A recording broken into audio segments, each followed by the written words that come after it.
하나님 말씀 잠언 1장입니다. 잠언 1장 1절에서 6절까지의 말씀입니다.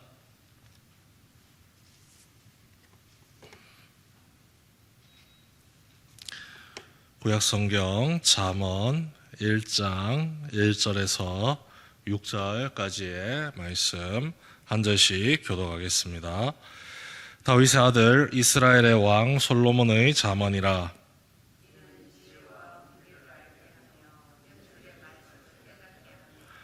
지혜롭게 공의롭게 정의롭게 정직하게 행할 일에 대하여 훈계를 받게 하며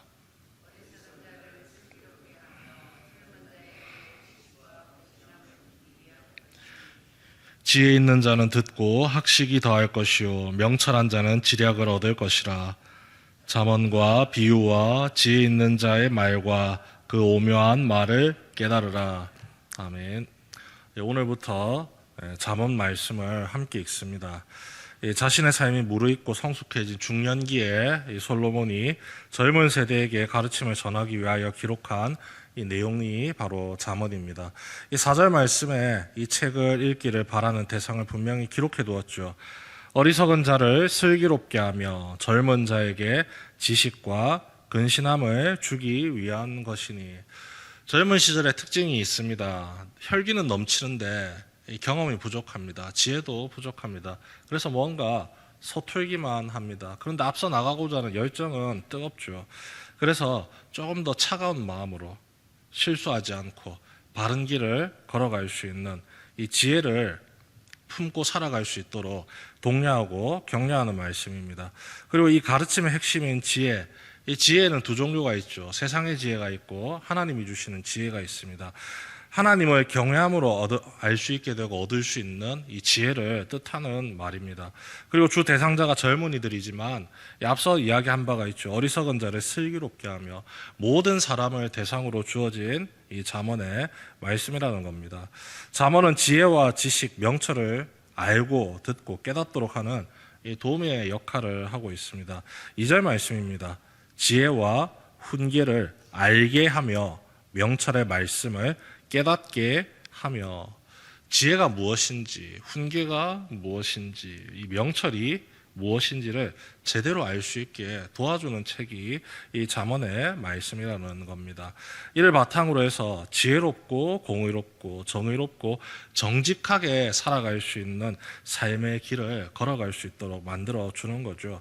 내 삶에 단순한 육체적인 이익, 물질적인 이익 이런 것을 넘어서서 하나님께서 우리에게 공급하시는 바른 길, 정직한 길, 공의로운 길을 걸어갈 수 있도록 도와주는 책이 잠언의 말씀입니다. 사실 사람은 듣는 것보다 말하기를 좋아합니다. 기다리고 생각하는 것보다 앞서 달려나가기를 좋아하죠. 누군가가 나에게 좋은 말로 조언을 해준다고 하지만 그것이 때때로는 그 귀에 거슬리게 들릴 수가 있습니다. 나를 지도하는구나, 지시하는구나, 가르치려 드는구나. 그런 마음이 아니라 그것이 나의 삶에 양약이 되고 위로가 되고 바른 길을 걸어갈 수 있는 참 지혜로서 들릴 수 있도록 이 잠언이 우리의 마음을 다잡아 주는 것이죠. 그래서 솔로몬은 이 7절 말씀을 통해서 우리의 삶이 향할 방향을 함께 제시를 하고 있습니다. 우리 7절 말씀 함께 읽어보겠습니다. 1장 7절입니다. 함께 읽습니다. 시작. 여호와를 경외하는 것이 지식의 근본이거늘 미련한 자는 지혜와 훈계를 멸시하느니라. 이 하나님께서 공급하시는 지혜를 얻기 위해서는 하나님을 향해 살아가야 합니다. 하나님을 바라보고 살아가야 하고 그 하나님의 말씀에 순종하며 나아가야 합니다. 그래서 여호와를 경외하는 것이 지식의 근본이라고까지 이야기를 합니다. 그래서 선지자들이 하나님의 말씀을 백성들에게 선포합니다. 제사장들이 제사를 드리는 가장 큰 목적, 하나님을 경외하는 방법을 그 제사를 통해서 배우고 가르치게 하기 위함입니다. 언제나 우리 삶에 빠짐없이 항상 생각해야 되고 항상 바라봐야 되고 기준으로 삼아야 되는 하나님이 우리의 지식과 지혜의 근본이라는 사실이죠. 지혜로운 사람과 미련한 사람의 차이는 딱 하나밖에 없습니다. 내 삶의 주인을 하나님으로 모시느냐, 아니면 내가 스스로의 힘을 가지고 내 삶의 주인이 되느냐입니다. 내가 주인 되면 내 마음대로 할 수 있으니까 좋을 것 같습니다. 하지만 주인 된 내가 능력이 부족하기 때문에, 너무나도 하찮고 연약하기 때문에 내 마음대로 처음은 즐겁게 기쁘게 모든 것을 제어하면서 잘 살 수 있지만 금세 깨닫습니다. 이것도 못하는구나, 저것도 못하는구나. 그러면서 다시 우리의 마음이 하나님을 바라보고 향할 수밖에 없게 되는 것이죠. 전능하신 하나님께서 이것도 내게 공급해 주시고 저것도 내게 공급해 주시고, 하나님이 없는 삶은 의미가 없고 하나님께서 함께 하시지 않는 삶, 그 삶의 진정한 기쁨, 소망, 꿈꿀 수 없다는 사실을 분명히 알게 된다는 거죠. 솔로몬이 이 말을 한다는 것은 그가 젊은 시절에 다 해봤다는 겁니다. 정말로 많은 재산을 가지고 있었습니다. 왕으로서의 권능도 가지고 있었고 명예도 함께 가지고 있었습니다.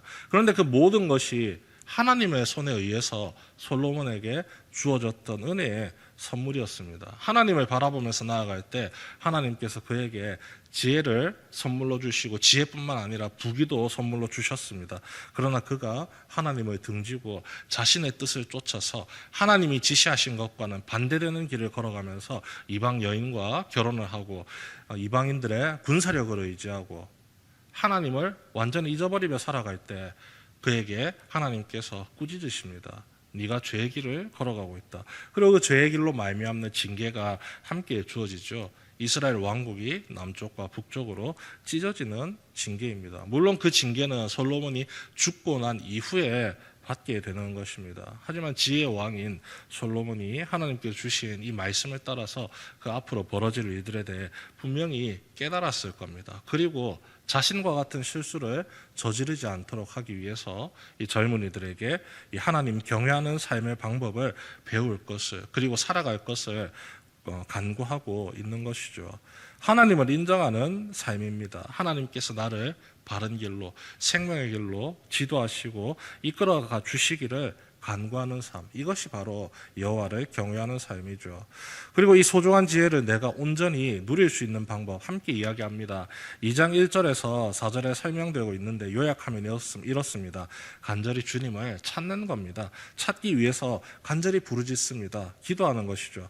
이와 비슷한 말씀을 예수님께서도 우리에게 전해주셨습니다. 마태복음 7장 7절에서 8절 말씀입니다.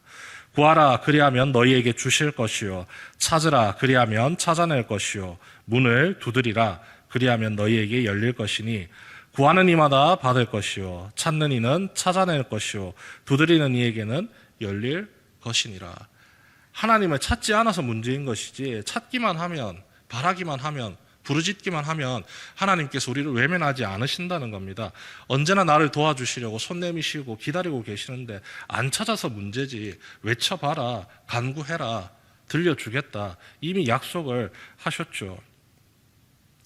그렇게 하면 너는 주님을 경외하는 길을 깨달을 것이며 하나님을 아는 지식을 터득할 것이다.